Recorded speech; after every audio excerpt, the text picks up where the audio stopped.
hocamızı canlı yayınımıza dahil edeceğiz. Yayın esnasında sormak istediğiniz sorular olduğunda yorum ekle kısmına yazabilir. Yorumlarınızı, sorularınızı bize gönderebilirsiniz. Kimlik ve manevi rehberlik konusunu konuşacağız. Konuğumuz Amerika cezaevlerinde manevi danışmanlık yapan Bilgin Erdoğan hocamız olacak. Yavaş yavaş istekler gidiyor. Hoş geldiniz. Bilgin hocam, kabul ettiğim isteğinizi şimdi canlı yayına geçeceksiniz. Yeni gelen takipçilerimiz için tekrar belirtelim. Amerikan cezaevlerinde din, kimlik ve manevi rehberlik konusunu konuşacağız. Tekrar kabul ettim. Konuğumuz Bilgin Erdoğan hocam olacak. Kendisini bekliyoruz. Bilgin hocam, kabul ettiğim isteğinizi şu an gelmesini bekliyorum. Yeni gelen takipçilerimiz, arkadaşlarımız, hepiniz hoş geldiniz. Manevi destek ve rehberlik sayfasındasınız. Tekrar kabul ettim hocam. Bu sefer olacak inşallah. Evet. Evet, Şükür. selamünaleyküm. Merhabalar. Aleykümselam hocam, hoş geldiniz. Şükür Hoş kavuşturana. bulduk. Teşekkür ederim. Sağ olun. Hocam Allah hatırlar razı olsun. mısınız? Önceki yayınlarda yüzünüzü görememiştik. Evet, öyle Evet, bir problem olmuştu. evet. Hatırladım şimdi. Teknik Evet, bir evet. sorun olmuştu. Şimdi çok şükür bir problem yok. Çok Nasılsınız şükür. hocam? İyisiniz inşallah. Hamdolsun. Çok şükür. Allah İyiyiz. Allah iyilik Sizler versin. de Hoş geldiniz iyisiniz galiba. programımıza. Allah razı olsun. Takipçilerimize Sağ olun. bildirim gidiyor hocam yavaş yavaş. Evet. Arkadaşlarımız geliyorlar, takipçilerimiz geliyorlar. Şu an 15'e yakın bir arkadaşımız var. Yavaş yavaş bu sayı çoğalır. Müsaadenizle biz başlayalım. Tabii. Arkadaşlarımızın çoğu sizi biliyorlar zaten. 2 tane yayın yapmıştık daha önce. Bu Evet. yayında da Amerikan cezaevlerinde din, kimlik ve manevi rehberlik konusunu konuşacağız. Biraz kimlik, din tarafına bakalım istedik. Yayından önce arkadaşlarımız bize çok fazla soru yönelttiler. Not aldım hepsini. Sırayla inşallah size soracağım. Tamam. Yayınımız yaklaşık 1 saat olacak. Burada saat 9. Şu an orada saat 2 mi hocam? Öğlen 2. Burada öğleden sonra 2. Evet. Öğleden sonra 2. İnşallah orada da saat 3 olunca bitecek. Burada da 10 olunca yayınımızı bitireceğiz. Hocam hemen Evet. başlayalım. Süremizi iyi kullanma adına. Amerikan cezaevlerinde din, kimlik ve manevi rehberlik dedik başlığımızı ve birinci soruyla başlayalım. Amerika'da cezaevlerinde dini ve manevi rehberlik hizmetleri nasıl işliyor? Yeri nasıl Amerika'da? Bununla başlayalım isterseniz. Yani nasıl başladığı tarihi açıdan değil mi? Evet. Öncelikle bugün anladığımız anlamda hapishanelerin bir manevi rehberler ya da din adamları, Hristiyan din adamları, Hristiyan aktivistler, Quaker denilen grup tarafından bir proje olarak sunulduğunu Evet. hatırlamak lazım. 17. yüzyılın sonunda, 18. yüzyılın başında ortaya çıkan bir proje.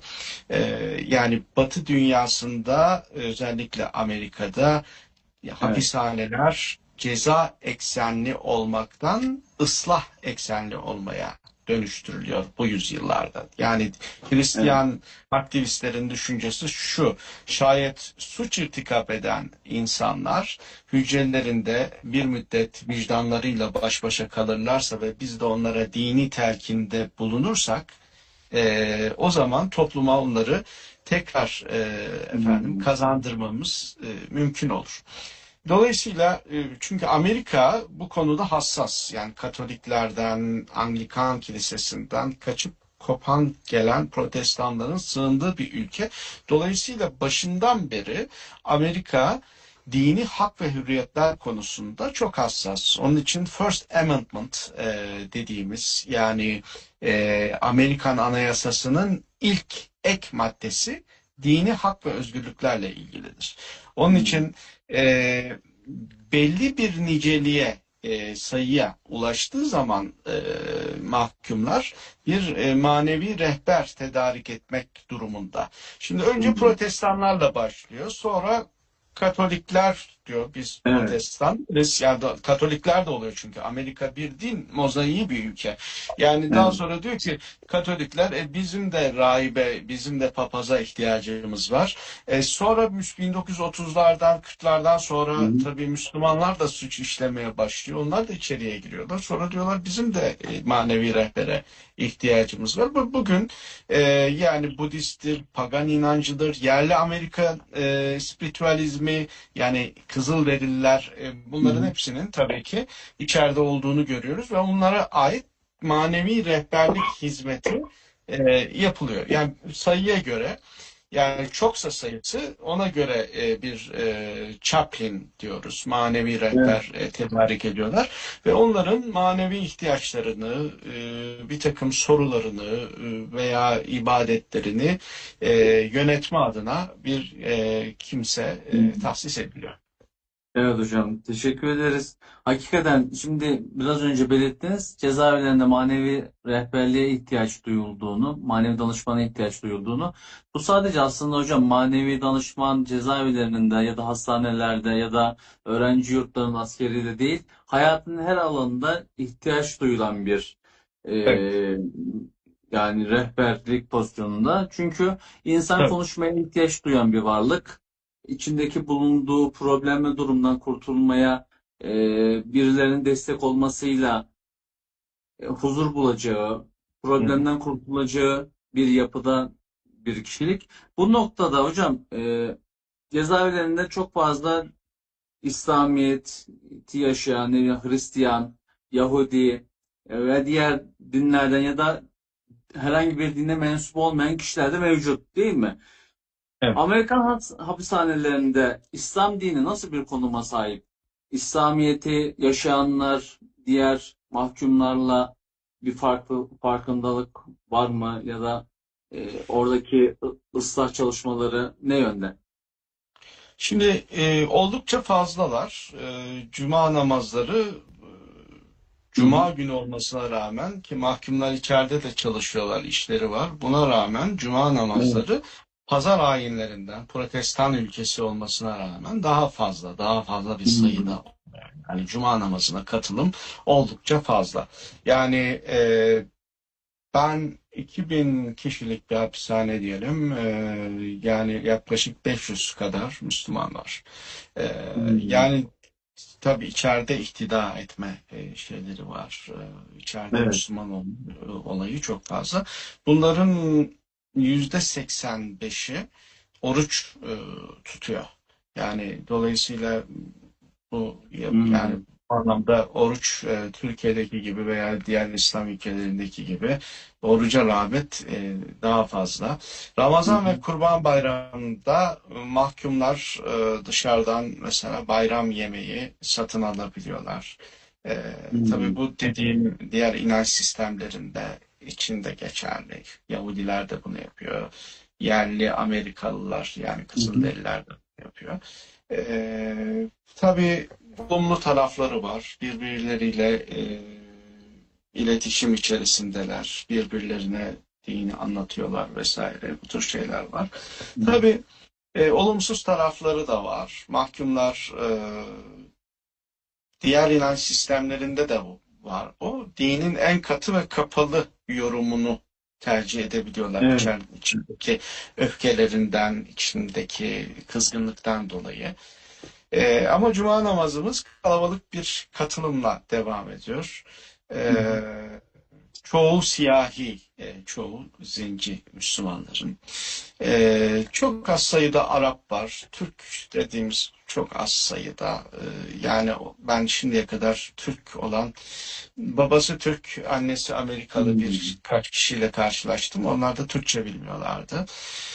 Akidevi anlamda Selefiler ağırlık demeyeyim Hı ama hı. e, yani sayı olarak değil ama aktif olarak Hı hı. özellikle 1990'lı yıllardan sonra Selefiliğin ağır bastığı görülüyor. Tabii başka İslam'la alakası olmayan başka gruplar da var. Mesela Moorish American Temple gibi.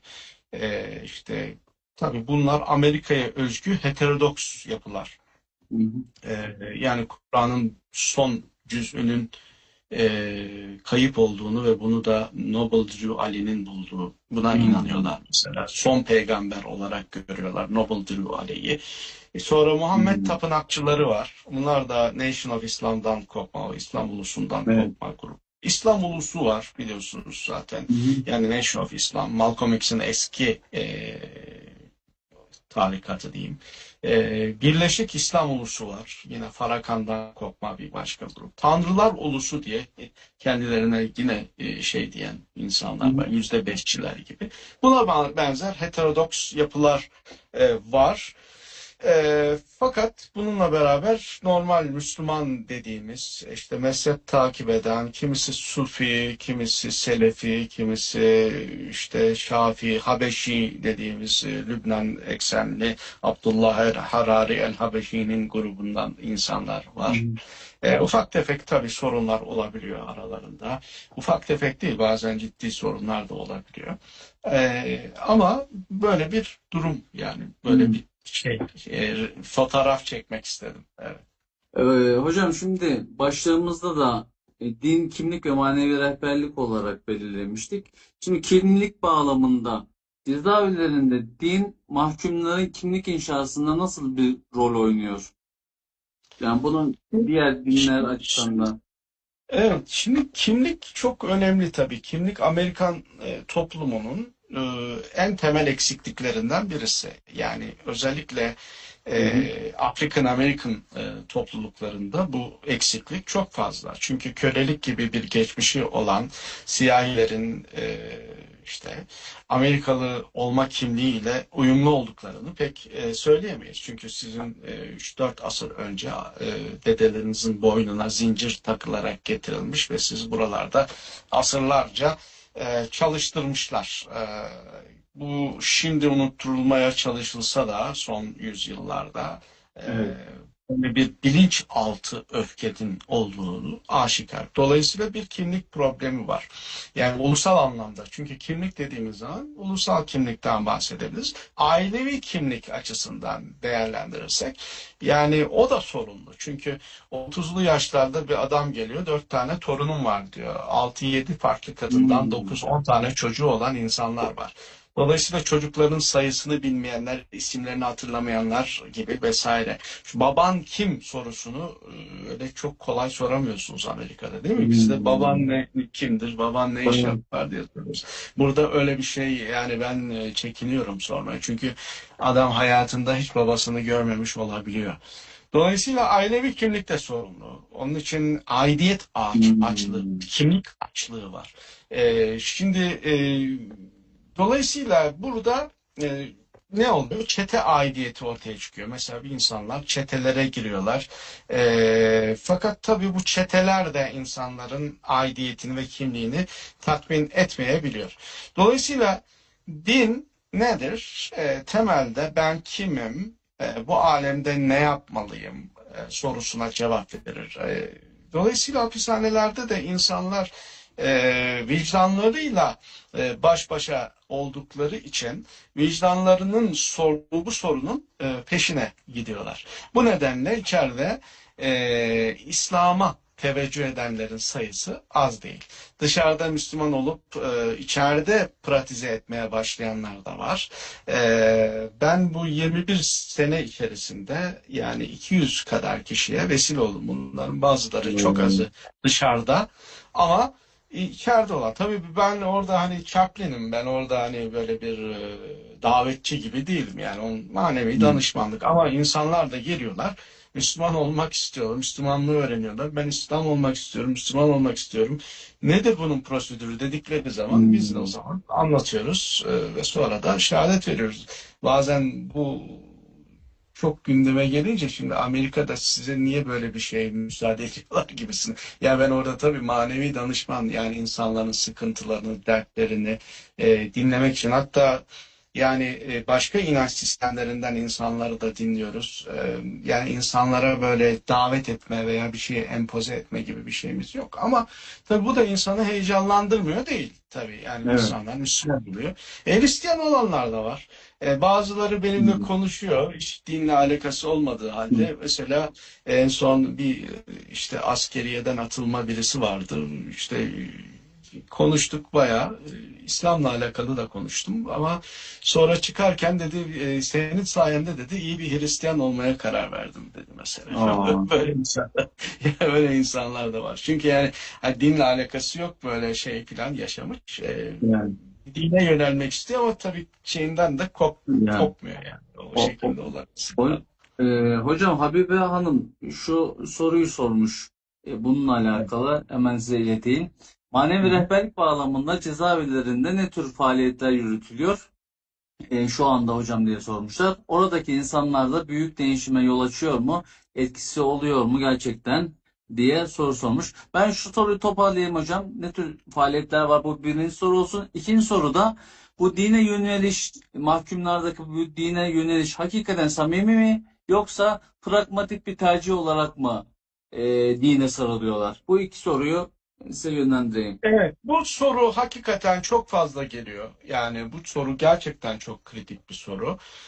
Genelde insanlar şöyle bir zihinsel yanılgıya düşüyorlar. Yani mahkumlar içeride Müslüman olup dışarıda tekrar aynı suça ya da başka bir suça bulaşınca acaba pragmatik bir sebeple mi dini seçtiler gibi. Elbette öyleleri de var. Yani pragmatik sebeple seçenler de var. Ama bu konuda manevi rehberler olarak biz şunu psikolojiden anlayan birisi olarak insanın çok kompleks bir varlık olduğunu ve yine Evet. insanların suç irtikap etmede sosyo-kültürel, sosyo-ekonomik durumlarının da kışkırtıcı nedenler olduğunu görmeleri gerektiğini düşünüyorum. İnsanlar dini bir kimliğe ait oldukları zaman neyin doğru neyin yanlış olduğunu anlayabiliyorlar. Ancak bunun insan karakterinde içselleşmesi zaman alıyor.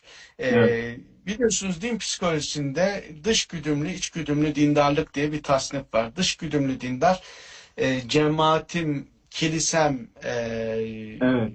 insanlar bana ne der kaygısı taşır. İç güdümlü dindarlar ise vicdanım bana ne der endişesi içinde hareket ederler. Ama önce insanlar dış güdümlü olarak başlıyorlar.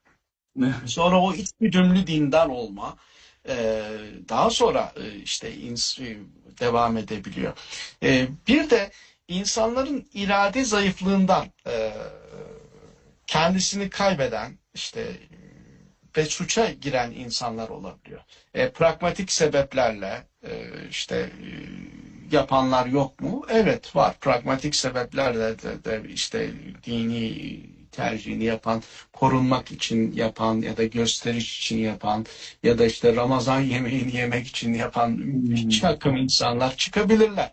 Ama bu yani genelde şöyle bir yanılgı var. Yani insanlar ha demek suç işliyorlar bu tam Müslüman olmamış. Yani İslam böyle boyacı küpü değil. Yani giriyorsun hemen çıkıyorsun böyle bir şey yok. Evet. Ama neyin hak neyin batıl olduğunu en azından insanlar anlıyorlar. Ama bununla beraber yani içeride Hmm. 5 vakit namaz kılan işte mesela şunu söyleyebilir miyiz? Yani adam kendisi Arapça öğrenmiş, sarf nahiv öğrenmiş, gramer öğrenmiş. Yani Kur'an'ı ezberliyor. Bizden daha fazla ezberi Maşallah. olan mahkumlar oluyor. Şimdi İçselleştirmiş. bu adam dışarı çıktığı zaman tekrar bir suça bulaşıyorsa, kavga ediyorsa veya şu bu oluyorsa yani bu adam içeride yaptığını ben çizip atamıyorum. Yani böyle bir şey Evet. yok. Yani e, çünkü insan gerçekten kompleks bir varlık ve yani yaşamış olduğu ortam onu teşvik edebiliyor vesaire olabiliyor. Çok çok çeşitli sebepleri Hı olabiliyor. hı. Evet. Habibe Hanım'ın sorusu neydi tam olarak? Bir daha Ee, söyler misiniz? Ne tür faaliyetler yürütülüyor tarzında bir soru sormuş tabii bana. Evet. Manevi Yani danışmanlık. Hı hı. evet. Şimdi ne tür faaliyetler yönetiliyor sorusuna ben şunu söyleyebilirim. Yani genel anlamda bir kere biz manevi rehber olarak insanlara e, dokunmaya çalışıyoruz. Gönül gönül dolaşarak insanları e, yani bir şekilde inşa etmeye çalışıyoruz.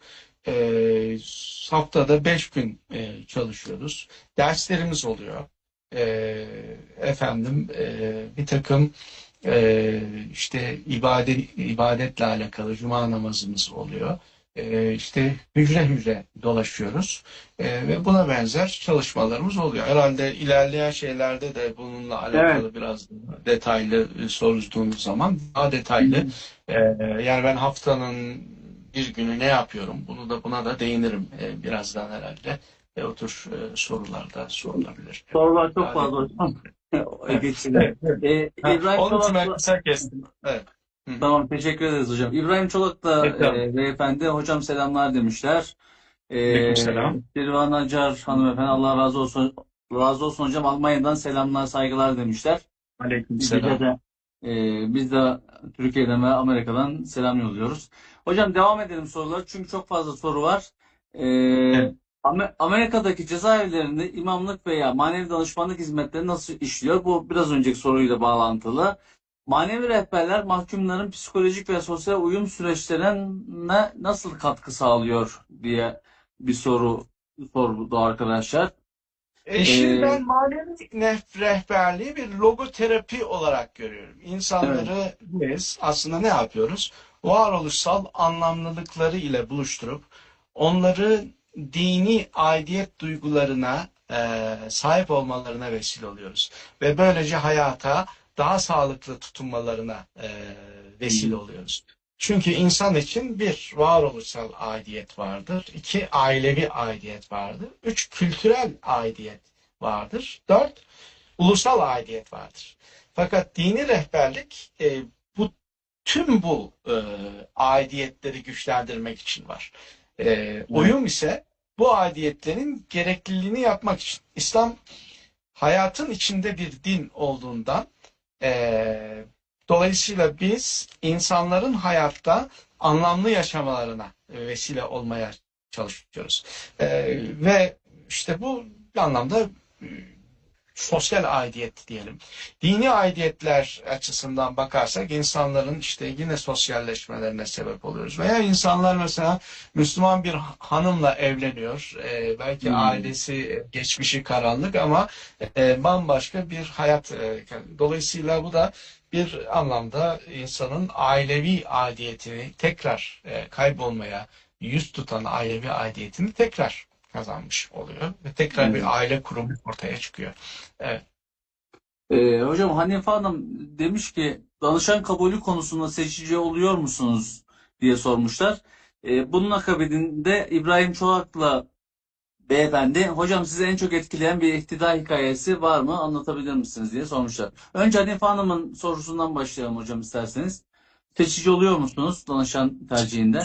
Hayır, yani seçici olma şeyimiz yok. Hani bir insan mahkumsa ve görüşmek istiyorsa biz onlarla görüşüyoruz, konuşuyoruz. Yani Hı hı. onların sorunlarını dinliyoruz, onlara yardımcı olmaya çalışıyoruz. Hı hı. Dindarlıkları nispetinde onlara pencereler açmaya çalışıyoruz. Yani bizim yaptığımız şeyler neler? Ben şimdi pazartesi günü ben önce ders veriyorum. Derslerimiz oluyor. Kur'an dersi. Kur'an'ı anlama çerçevesinde. Kur'an her hafta 5 ayeti böyle mahkumlarla beraber mütalaa Hı hı. ediyoruz. Yine tefsir kaynaklarından yola çıkarak. Sonra işte dolaşmalar, gezmeler, işte hücre hücre dolaşmalar, yani ondan sonra mektuplar oluyor. Bu mektupları işte şey yapıyoruz. Görüşmek isteyenler oluyor. Görüşme talebinde olanlar, onları dinliyorum. Pazartesi böyle geçiyor. Salı günleri işte derslerimiz oluyor. Akide dersimiz Hı hı. vesaire oluyor. Yine hücreleri dolaşma, gezme ve görüşmek isteyenlerle görüşme. Çarşamba günü dinler tarihi diyebilirim ya da yaşayan dinler dersim var. Ona herkes katılabiliyor Hı hı. çarşamba günü. Bir de hücre içinde kalanların, yani hapishane içerisinde hapishanede olanlara yönelik yaptığımız bir ders var çarşamba günü. Perşembe günü Fıkhul Ekber okutuyorum bazı mahkumlara. O Hmm. konuda mesela biraz olabiliyoruz tabii. Seçici olabilir. Herkesin anlayabileceği bir düzeyde olması için. O noktada Fıkhul Ekber'i okuttuğum zaman onu işte seçici olarak yapabiliyorum. Bunun dışında işte yine görüşmeler, konuşmalar, yani Hı hı. yoğun geçiyor hakikaten. İşte Cuma günü de Cuma namazımız var. Onun ardından da yine dersimiz Hı var. hı. İşte bu şekilde geçiyor e, günlerim. Hidayet hikayesi yani hakikaten yani herkesin ayrı bir hikayesi var. Bu kitaplaştırdım. Şimdi böyle söyleyince hangisini anlatayım bilemiyorum. Ama mesela bir kişi şunu demişti, yani yıllar önce ezandan etkilendim demişti. Ezan. Birisi böyle Hmm. kalkmış mahkum Allahu Ekber Allahu Ekber diye işte Afro-Amerikan şivesiyle söylemiş. Ondan sonra bunun anlamını merak etmiş. Anlamı Allah en büyüktür. Allah en büyüktür. Ondan başka ilah yoktur. O anlamı anladıktan sonra Müslüman olmaya karar verdim. Yani edilmiş bir psikoloji, sürekli tard edilmiş, sürekli gadre uğramış, hikayeleri çok farklı. Ve ezanın yani İngilizce manasını önce duyduktan sonra İngilizce manasını öğrendikten sonra yani Müslüman olması gerçekten benim için çok şeydi, manidardı. Hani benim vesile olduğum insanlar da var tabii. Onların hikayelerini anlatmıştım. Sorular da çok olduğu için şimdi Evet. bunu bu kadarlıkla iktifa Sayın, ederim. e, Yoksa ben yani program biter yani o açıdan. teşekkür ederiz hocam. Sağ olun. Kitaplarınızda zaten okudum hocam. Ben Hayata Dair Notlar kitabınızda, hatta onu 20 arkadaşımıza, takipçimize hediye ettik. Dün Evet, itibariyle kargoladım. Bu evet, vesileyle anlıyorum. destek olduğunuz için tekrardan size teşekkür ediyorum. Arkadaşlarım Estağfurullah. adına, takipçilerimiz adına. Estağfurullah. Hı hı. Hakikaten çok güzel bir hizmet oldu. Bir program oldu. E, Tekrardan teşekkür ediyoruz. Devam edelim Evet. hocam. Çünkü Ben çok fazla teşekkür soru ederim. var. Allah razı olsun. E, Gülhan Özcan hanımefendi, iyi akşamlar hocam. Denizli'den, memleketinizden çok selamlar demişler. Hocam siz Aleykümselam. Denizlilisiniz değil mi? Antalya ama şimdi baba tarafının eskiden Denizli Acıpayam'a bağlı. Daha sonra Burdur'a bağlı. Baba tarafının bir tarafı Antalya, bir tarafı Burdur, Tefenli şu anda ama eskiden Acıpayam'a bağlı. Fakat akrabalarımızın çoğu Denizli'de, Acıpayam taraflarında. Dolayısıyla Çok, evet öyle bir şey. çok güzeldi. Ee, Bir saniye. Mustafa Başkonak hocam, İstanbul'dan selamlar Mehmet hocam. Birazdan uçuşum olduğu için kalmayacağım. Programın bereketli geçmesini diler. Hocama selamlarımı iletirim. Mustafa Başkonak Aleykümselam. hocamız Karaman'da Aleykümselam. doçent doktor manevi danışmanlık din sosyolojisi, din psikolojisi alanında. Allah E, razı olsun. Habibe Evet. hocam teşekkürler hocam. Peki hocamız ne kadar süredir oradaymış? Ben de o 21 şekilde. senedir 21 senedir ben Chaplin yani manevi rehber olarak Hı hı. çalışıyorum. 21 sene oldu. Maşallah. 17 18 senedir de yani tam kadrolu olarak çalışıyorum. Fakat toplamda 22 hatta 22 senedir bu işi yapıyorum. Aşağı yukarı o tarihlerden beri de Amerika'dayım. Evet. Allah hizmetleriniz daim etsin hocam. Amin. Amin. Allah Dokunduğunuz, razı olsun. dokunduğunuz toprak araziler bahar olsun, güllük İnşallah. gülistanlı olsun. Hayırlı akşamlar Evet. diliyorum Gümüştaş. Kitabım bugün bana ulaştı Naciye Hanım. Güzel günlerde okuyun. Altın çize çize okuyun inşallah. Ayşenur Güllü hanımefendi hayırlı akşamlar, istifadeli bir program olsun kıymetli hocam demişler. Teşekkür ediyoruz. Hocam soruları ben... Kitapla alakalı şunu söyleyeyim. Kitabın ilk başları serbest deneme şeklinde.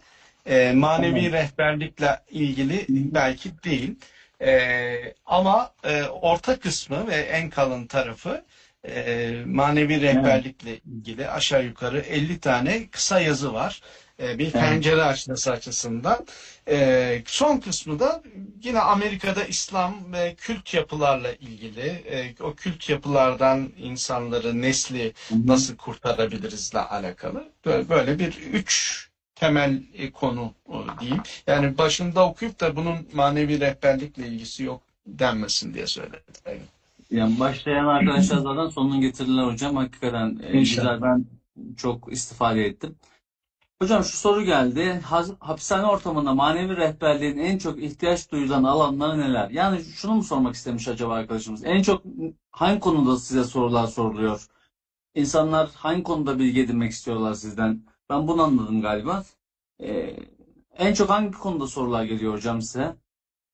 Ne Ee, soruyorlar mesela? tabii her konuda soru geliyor. Yani teodise çok insanların zihnini meşgul eden bir şey. Teodiseyi çok konuşuyoruz. Yani Allah'ın gücü yettiği halde neden kötülük var? Yani bu konu elbette ki insanları çok meşgul eden bir konu. Hı Yani hı. fıkhi konular da gelebiliyor. İşte dini konularda da soruyorlar. Veya işte bir takım ailevi sorunları oluyor. Bunlarla alakalı da sorulabiliyor.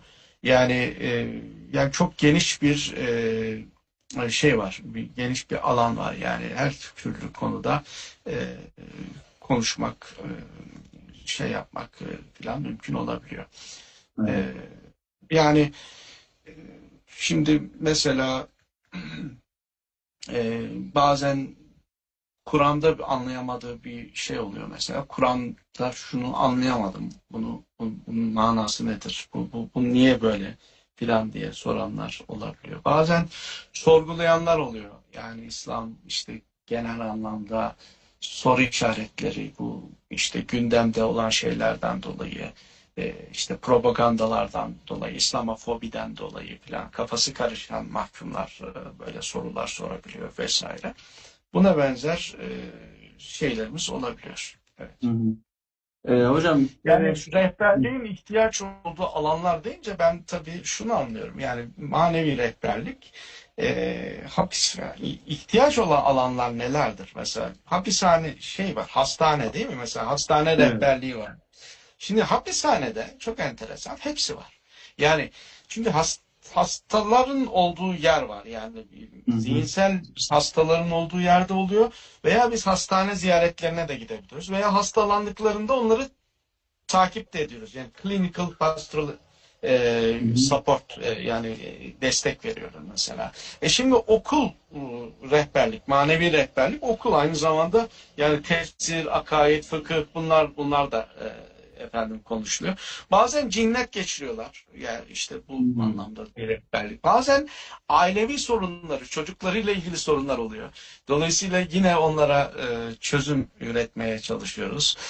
Dolayısıyla temelde hapishane olmak üzere ama manevi rehberliğin diğer alanlarındaki sahalara da bizzat o alanda çalışanlar kadar olmasa da dokunuyoruz. Yani oralara Evet. girebiliyoruz. Evet. Gülhan Hanım hocamızın kalemine sağlık. Çok istifade edilecek. Herkese tavsiye ediyorum kitabı demiş. Keles 1976 17-18 yaşlarında diyaliz hastası bir kızımız var ve tedaviyi reddediyor. Ailesine zorluk çıkarıyor. Hayat enerjisi düşük. Klasik olarak kronik hastalardaki yılgınlık ve yorgunluk var. Öneriniz nedir diye sormuşlar. Hayırlı akşamlar. Teodise konusunda hocamızın cevabı nedir diye sormuşlar hocam manevi danışman. Gümüştaş mahkumlar Müslüman mı hocam diye soru sormuşlar. Tabii bunlara değinmiştik hocam. Hocam değinmek isterseniz kısaca cevabınızı alalım. Yoksa ben elimdeki kağıttan devam edeyim. Ee, şöyle yapalım. İsterseniz siz bu soruları sona bırakın. Eğer Tamam. cevapları yani şeyden sonra soralım. Yani Hı hı. sormak istediğiniz sorulardan sonra Hı hı. soralım. Ondan sonra devam edebiliriz. Evet. Tamam. Ee, Şu aslında bu soruyu da cevaplamıştınız hocam ama arkadaşlarımız sormuşlar ve devamındaki soruyu da okuyayım. İslam'a yönelişin cezaevlerinde artış göstermesinin sebepleri neler olabilir sizce diye sormuşlar. İslam suçtan uzaklaşma ve rehabilitasyon sürecinde nasıl bir rol oynuyor tarzında iki tane soru sormuş arkadaşlarımız. Evet. Şimdi İslam'a girişin e, sebepleri nelerdir? Öncelikle bir kere Müslümanlar e, yani içeride insan hapishane psikolojisinde e, bir arayış içerisinde oluyor. Yani bir kere Hı hı. kendisini değiştirmek ve dönüştürmek istiyor. E, Kendisini bir şekilde eski hayatını üzerine sünger Hı hı. çekmek istiyor. Şimdi bunun çok önemli bir tarafı var. Yani bunu görmeden hapishanedeki ihtida dediğimiz şeyleri anlayamayız. Ya da insanlar başka inançlara da yöneliyorlar. Ya da inançlarını e, pratize etmiyorken pratize eder hale gelebiliyorlar. Şimdi bu Hı çok hı. önemli. Tabii en başta tabii onun da öncesinde ben şunu söyleyeyim. Evvela bir Müslüman olarak tevhid inancının ben cazip bir mesaj olduğuna inanıyorum haliyle. Dolayısıyla insanlar kendileriyle baş başa kalınca varoluşsal bir sorgulama yapıyorlar ve hiçbir zaman zaten kabullenemedikleri testis inancı yerine tevhidi benimsemeyi kabul ediyorlar. Ben bunu bir kere önce Hı söylemem hı. lazım. Çünkü ben çoğu mahkumdan şunu anladım. Yani neden Müslüman oldum? Yani testise zaten ben hiçbir zaman inanmıyordum diyor. Hı hı. Yani içime yatmamıştı. Yani tevhid de kolay anlaşılır bir akide. Yani Allah'tır yaratıcı olan. Ondan başkasına kulluk etmeyeceksin. Bu kadar yani. Bu çok basit. Yani evrensel bir dinin de böyle basit bir anlaşılır, herkesce anlaşılır bir tarafının olması lazım. Diğer konular detay konular tabii ama tevhid meselesi gerçekten yani bir üç müdür, üç bir midir bu konuda problem. Şimdi tabii ikinci olarak insanın en temel ihtiyacı nedir? Korunma ihtiyacıdır. Evet. Hapishanede Müslümanlar arasında en büyük özellik İslam kardeşliği. Bu son zamanlarda tabii mezhepçilik saikiyle biraz bozulsa da hala Müslümanlar arası dayanışma ve korunma devam ediyor diyebilirim. Birbirlerini koruyorlar ve bir de sayınca da çoklar tabii. Bu da Hı hı. cazip bir şey oluyor. Hapishanede çevrelerinden etkilenerek Müslüman olanlar var. Yani Hı çevreleri hı. işte Müslüman oluyor. Kuzeni, amcası dışarıda Philadelphia'da Müslüman olmuş. Ona mektup yazıyor. Yani işte onunla telefonla Hı konuşuyor. hı. Onu davet ediyor. İçeride de hazır Müslümanlar var. Bu Müslümanlık neymiş diyor ve öğrenmeye başlıyor. Bu şekilde Müslüman olma Evet. şeklinde olabiliyor. Yine mesela bir kişi Müslüman oluyor bu sefer yanındaki, çevresindeki arkadaş olduğu kişileri de İslam'a çekmeye Hı çalışıyor, hı. anlatmaya çalışıyor. Mesela ben bundan 20 sene önce, 20 küsur sene önce ilk daha başlamadan bu işe gönüllü olarak bir kadın hapishanesine gitmiştim. Orada kadınlar yani bir taraftan Müslüman olmuşlar içeride, bir taraftan kadın ağlayarak benim Hı hı. oğlum Müslüman değil, nasıl ona Müslümanlığı anlatabilirim diye dedim ne oluyoruz yani? Ne oluyoruz? Yani kadın içeride Müslüman olmuş ve dışarıda oğlu Müslüman değil diye gözyaşı döküyor ve nasıl onun İslam'a e, teveccüh etmesine vesile olurum derdi taşıyor dedim. Bu çok önemli bir şey yani. Bu Ya. mesleği yapmak gerekir diye düşündüm yani o açıdan. Şimdi İslam'ın tabii mahkum psikolojisi açısından vecihleri var. Yani işte geçmişlerini biraz önce dediğim gibi çizgi çiziyorlar. Hatta isimlerini değiştiriyorlar. Şimdi Hı isim hı. değiştirmek var mıdır yok mudur? Peygamberimiz sadece birkaç ismi değiştirdi falan deniyor ama o isim değiştirmek yani ben mesela şekilciliğe son derece karşıyım ama mesela belki 1000 kişiye falan kufi vermişimdir yani takke vermişimdir. Çünkü o takke hapishanede farklı bir şey yani o psikolojide Evet. farklı bir şey. Yani o onunla özdeşleşiyor yani. İsimlerini Hı hı. değiştiriyorlar. Dolayısıyla tövbe edip sünger çekmek istiyorlar. Şimdi İslam'da bir de disipline edici bir hayat şeyi var. Mesela Ramazan tüm coşkusuyla geliyor. Yani Hmm. Ramazan'da çoğu insan oruç tuttuğu için sahur yemeği çıkartıyor hapishane mesela onlar için. Yani Aa. şimdi tabii sahur paketi hazırlıyor. Yani hapishanenin çalışma düzenini de değiştiriyor. Yani bazen çünkü namazlar akşam namazı hep beraber kılınıyor. Böyle bir şey var Amerika'da. Akşam namazı hep beraber kılınıyor. Çünkü öyle bir şart var yani.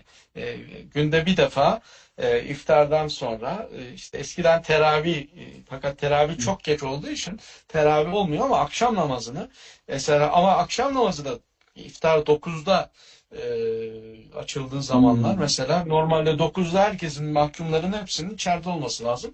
Saatini değiştirdiler yani düzen değişti yani hapishanedeki düzen Tamam. değişti. İşte sabah onlara sıcak süt temin ediyorlar filan. Yani önceden Hmm. paketi veriyorlar iftarla beraber ama sahur paketini. İftar yemeği ayrıca iftar yemeği çıkartıyorlar. Yani mahkumlar böyle kendi Hmm. aralarında yani onun hazırlığı 2-3 ay öncesinden başlıyor. Yani listeler hazırlanıyor. Hmm. Kimler oruç tutacak, kimler oruç tutmayacak filan. Yani bunlar da bizim işimiz. Bir de tabii olumsuz şeyleri de konuşmak lazım. Çünkü yangın dediği gibi yani biz insan kendi karanlığıyla tanışmazsa o karanlık sana kader olarak geri döner. Dolayısıyla bizim yani nedir? Tabii öfkelerini meşrulaştırması ayki İslam da Evet. İslam'ın özellikle radikal yorumları içerisinde olabiliyor. Dolayısıyla biraz da yani böyle biraz daha radikal yorumları tercih etmelerinin sebeplerinden bir tanesi de bu tabii ki. Bu da olumsuz tarafları olarak Evet. söyleyebiliriz. Teşekkür ederiz hocam. Gayet geniş bir Evet. soruya cevap verdiniz. Sıradaki soru da biraz önce belirttiğiniz bir kısımdan geliyor. Cezaevlerinde İslami ibadetlerin namaz, oruç, helal yemek gibi ve benzeri yerine getirilmesi konusunda ne tür haklar tanınıyor diye bir takipçinin soru sormuştu. Ben yine Evet. ona size ileteyim. Helal yemek ya da oruçta dediğiniz mesela iftar saatini zamanla ayarlıyorlar. Ne bileyim sahurda sıcak süt veriyorlar. Bu tür şeylerde yeme içmede de özen gösteriyorlar mı? Helal noktasında Müslümanlara yönelik ya da Şimdi ibadet tabii konusunda. dediğim gibi cuma namazı kılınıyor. Ramazan sahur yemekleri var. Talim dediğimiz eğitim programları 3-4 defa ders var. Mahkumların Hı hı. sorularına cevap vermek zorundayız, durumundayız. Yani Hı hı. her sorusuna olmasa da yani helal ve koşer yemek diyetleri. Bu helal şeyi bizde değil sadece. Yahudilerde de var. Koşer. Yahudiler. Onlar herkese verilmiyor. Yani onları şöyle yapılıyor. Yani eğer çünkü herkese temin etmek kolay değil. Eğer bir adam samimi ise onlar böyle mülakata alınıyor. Mesela diyelim ki şeylerine bakılıyor. Durumlarında. Kantin alışverişlerine bakıyor. Kantin Hmm. alışverişlerinde de sadece bu adam hani şey mi yemiş, koşer mi yemiş ya da işte hiç domuz yemiş mi mesela domuz yemişse yani onun çünkü o Hmm. bir ayrıcalık yani ayrıca bir Evet. yemek temin etme şeyi. Onun için o tür şeyler oluyor. Sakal uzatabiliyorlar. İşte Hmm. eskiden sakal da uzatmak yani uzun sakaldan bahsediyorum. Yoksa normal sakal herkeste oluyor mu? Uzun sakal uzatabiliyorlar. Yasak olarak yani kışkırtıcı ve manipüle edici yayınlar yasak Hı hı. olabiliyor. İşte yani eğer manevi rehber orada değilse cuma hutbesi verecek kişi cuma hutbesini önceden idareye vermesi gerekiyor. Onun ben Hmm. yokum diyelim ki ben işte 2-3 haftalık yokum hastayım vesaire. O zaman her mahkum değil yani 2-3 kişi yani hocanın yokluğunda vaaz verebilecek kişiler. Onu seçiyoruz. Sonra da onu güvenlik departmanı onaylıyor. Yani bu kişi de problem yok diye o şekilde verebiliyor. Tabii hacca gidemiyorlar. Kurban kesemiyorlar. Bunlar da mahkum Evet. oldukları için. Evet. O da yani normal. Ayhan Evet. Karabulut beyefendi Yozgat'tan selamlar demişler. Bizden de Aleykümselam. selam olsun Yozgat'a. Osman Gazi Beyefendi, hayırlı akşamlar hocam. Soru şu, ülkemizde yeni bir alan olan manevi danışmanlık ile ilgili özellikle psikoloji bölüm mezunları manevi danışmanlık alanına yeterli yetkinliğe sahip olunmadığı, danışman alma yetkisinin kendilerinde olduğunu gerekçe göstererek yoğun bir şekilde itiraz ediliyor. Bu hususta ABD'de durum nasıldır? Özellikle psikoloji bölümü manevi danışmanlık alanına bakış açıları nasıldır? Ayrıca Amerika'da manevi danışmanlık görevi alacak kişiler nasıl bir eğitimden geçiyor? Bir manevi danışman nasıl seçiliyor? Hangi bölüm mezun olması gerekiyor? Teşekkürler demişler.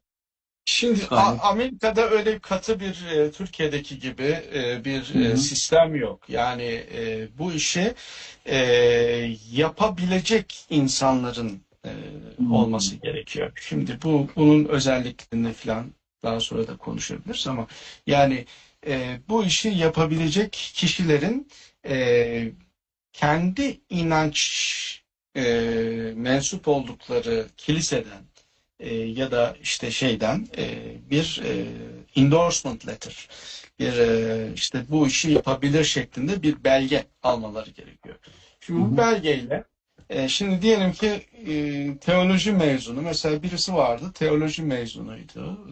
Bir Hristiyan rahip de aranıyordu açıkçası, bir Hristiyan chaplain diyeyim, hani bir rehber aranıyordu.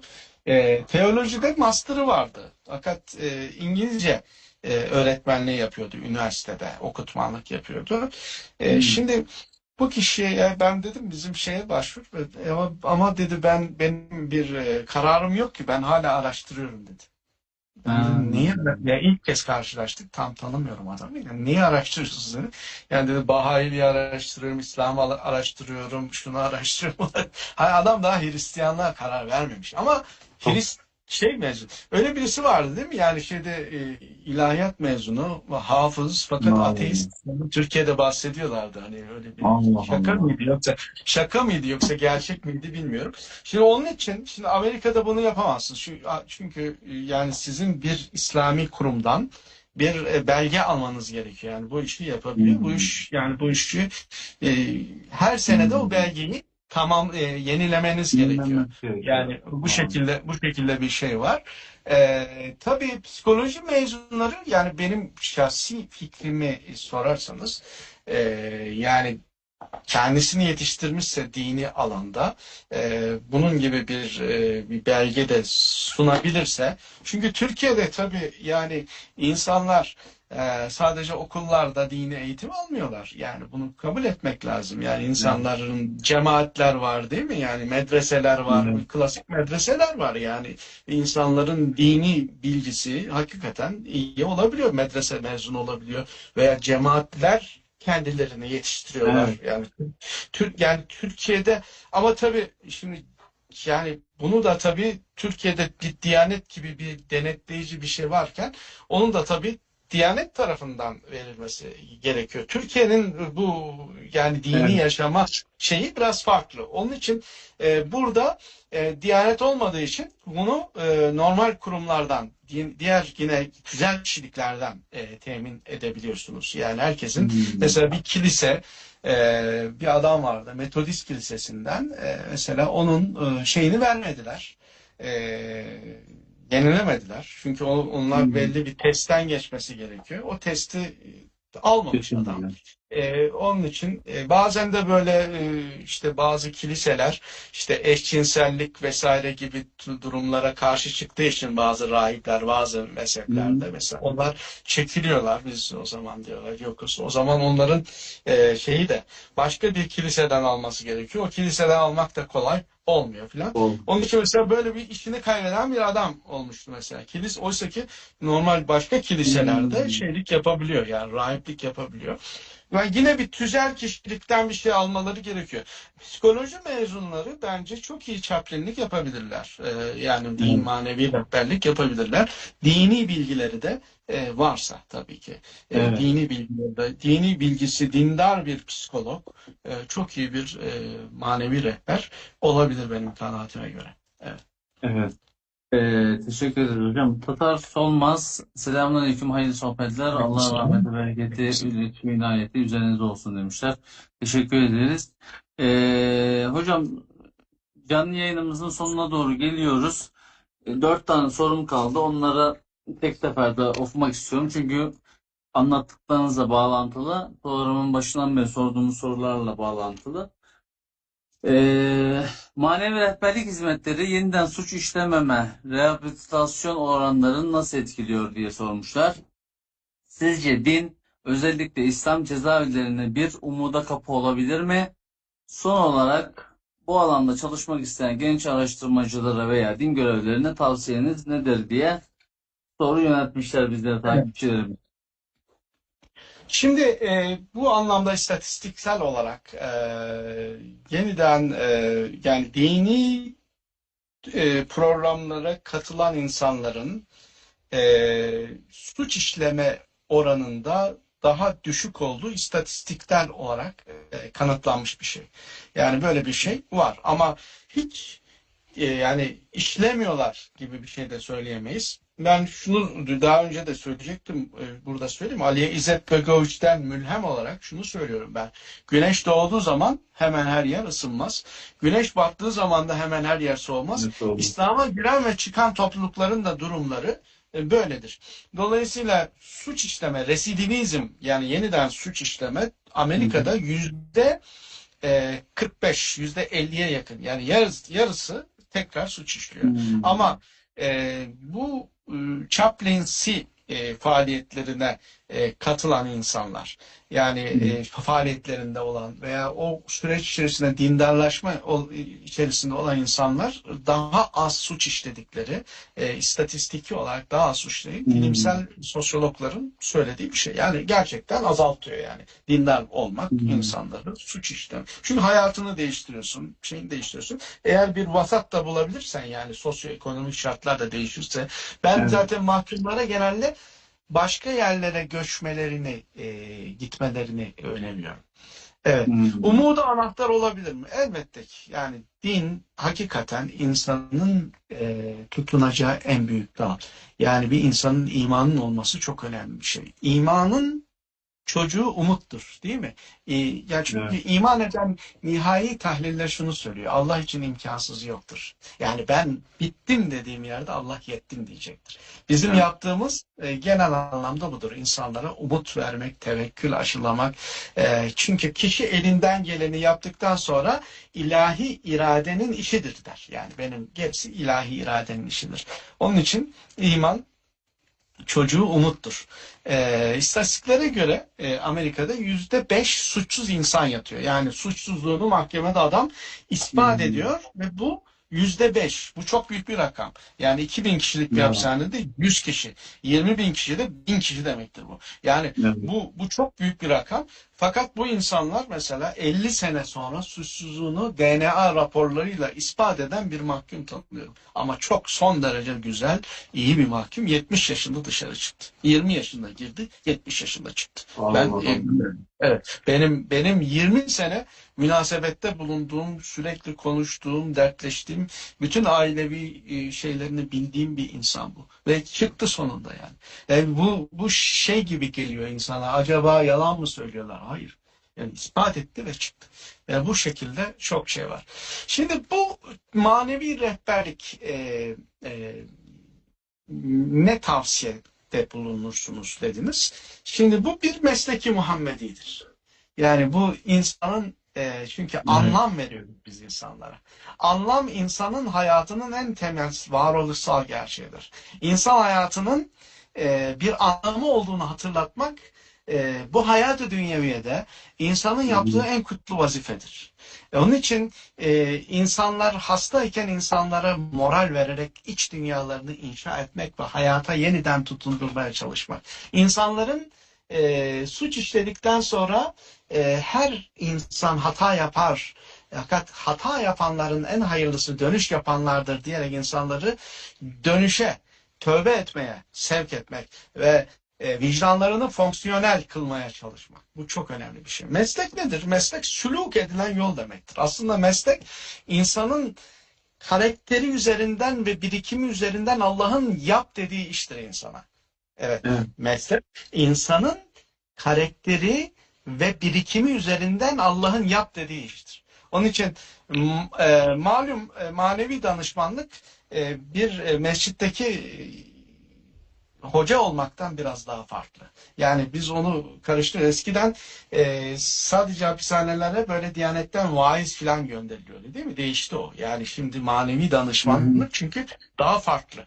Şimdi Evet. manevi danışmanda ne tür özellikler olmalı? Şimdi şu özellik varsa sizde. Eğer insan odaklı iseniz, insan Hı odaklı hı. iseniz, insana değer veriyorsanız, ki zaten bütün din adamlarının bunu yapması lazım, o ayrı mesele, ama insan odaklı ve insan olma, insanları topluma kazandırma konusunda bir hassasiyetiniz var ise, iki, empatik bir anlayışa sahipseniz, şefkat duygularınız varsa, çünkü empati ve şefkat insandaki en temel özelliktir değil mi? İmam Evet. nedir? Ümle Onu aynı doğru. kökten gelir. Anne demek imam. Anne gibi olan lidere imam denir. Dolayısıyla duyarlılık ve saygı içerisinde. Çünkü siz toplumdaysanız bir caminin hocası olduğunuz zaman sadece o mahalledeki insanlar geliyor. Gerçi o mahallede de farklı insanlar var. Ama yani bir manevi rehber olduğunuz zaman her tür insan var. Mesela ben sadece işte bir Selefileri kayıramam. Ama Selefileri dışlayamam da. Yani Evet. onların da dini Habeşiler, onlar var. İşte Habeşi diyorlar. İşte onları, yani hepsine bir manevi anlamda bir rehberlik yapmak gibi bir şeyim var. Yani inanç özgürlüklerini kabul etmek zorunda. Duyarlılık ve saygı içerisinde olmak durumundayım. Güvenilirlik ve gizlilik, yani böyle insanların sırlarını saklayabiliyor musunuz? İnsanlar size problemlerini anlatacak. Yani onları deşifre etmeyeceğim. Onlardan duyduğunuz şeyleri belki konuşabilirsiniz, anlatabilirsiniz ama Evet. isim vermeden. Yani bu insanları rencide etmeden. Çünkü onları deşifre etmek etik değildir. Nedir? İşte iletişim becerileriniz var mı? Yani Peygamberimizin neydi? Kulak diyorlardı değil mi? Yani lakaplarından bir tanesi kulaktı. Yani manevi danışmanın en büyük özelliği iletişim açısından belki iyi konuşması bir tarafa, ama iyi konuşmasından fazla iyi bir dinleyici olması Dinleyici çok önemli. olmak. Yani kulak olduğunu hatırlamam. Onlar ne diyor? Sözün tamamını dinlerler, en iyisi, en güzeline uyarlar. Manevi olgunluk tabii ki. Yani mahkumlarla tartışmak veya hastanedesiniz, yani adam size böyle bir şey yaptığı zaman adamla tartışırsanız iyi bir şey olmaz bu. Yani insan orada, Evet. siz orada manevi olarak onları desteklemekle mükellefsiniz. Bir de içimizde yaşadığımız ekolleri, mezhepleri, meşrepleri tanımak çok önemli. Ben bunu tavsiye ediyorum. Yani çünkü o meşrep, o mezhep çerçevesinde onunla konuşacaksınız. Yani ben çalışıyorum mesela, Hristiyan mezheplerini çalışıyorum. Efendim, bizde böyle bir şey var. İnsan sadece kendi meşrebini bilir. Başka hiç kimseyi bilmez, tanımaz. Öyle olmaması lazım. Yani bu adamın dini hassasiyetleri ya bir şey konuşacaksanız, manevi ve dini bir meseleyi münazara edecekseniz, o adamın hassasiyetleri ve anlayışı çerçevesinde onunla konuşacaksınız. Tabii çalıştığınız kurumun tüzüğüne ve yönetmeliğine uygun hareket etmek durumundasınız. Evet. Yani orada bir taraftan da onlar var. Bu tür şeyleri söyleyerek özetlemiş olayım. Evet. Teşekkür ederiz hocam. Meral Kaçırdığım bir Hanım. şey olduysa kusura bakmayın. Yani hakkınızı helal edin. Her zaman ulaşabilirsiniz, yazabilirsiniz. Evet. Yani konuşabilirsiniz. Telefonumu da verebilirim. Hı hı. İstişare edebiliriz. Yani Evet. şey değil. Meral Hanım, hayırlı akşamlar hocam. Ben sohbete geç katıldım. Bazı sorularım olacak diye yazmıştı. Ben soruları okudum. Sohbetimizin başlarında cevapladığınız konular. Meral Hanım, bu canlı yayını paylaşacağım. İnşallah oradan tekrarını izleyebilirsiniz. Bu sorduğunuz soruların hepsini yönelttik. Cevabını verdi Bilgin hocamız. Eğer farklı bir sorunuz olursa ona yazabilirsiniz. Sosyal medya hesaplarından. Manevi danışman ilk ders kırmamak, son ders kırılmamak demişler. Gayet güzel bir söz. Kırmamak ve Yok. kırılmamak. Habibe Hanım, Allah razı olsun hocam, siz helal edin. Çok sağ olun. Kıymetli bilgileriniz için demişler. Ben teşekkür Muhammed Bey, ederim. teşekkür ederiz. Güzel bir sohbet oldu demişler. Çok farklı ülkelerden, çok farklı şehirlerden dinleyenler, izleyenler oldu hocam. Ben Ya, takipçilerimiz adına ve şahsım adına sizlere teşekkür ediyorum. ben Böyle teşekkür ederim. Allah razı olsun. Teşekkür ederiz. programların devamı olursa çok faydalı olur demiş Sirvan Hanım. Devamı oluyor. Takipte kalın. Her iki haftada bir Teşekkür. ya da 3 haftada bir ya da her hafta bir şekilde canlı yayın yapıyoruz. Tülay Hanım, hayırlı akşamlar. Mehmet Hocam, Erdoğan Hocamızın yüreğine sağlık. Değerli bilgilerini paylaştı. Çok minnettarız demişler. Düşün Yayıncılık, selamlar sevgiler demişler. Sağ olun. Elmas Asfa, teşekkürler hocam.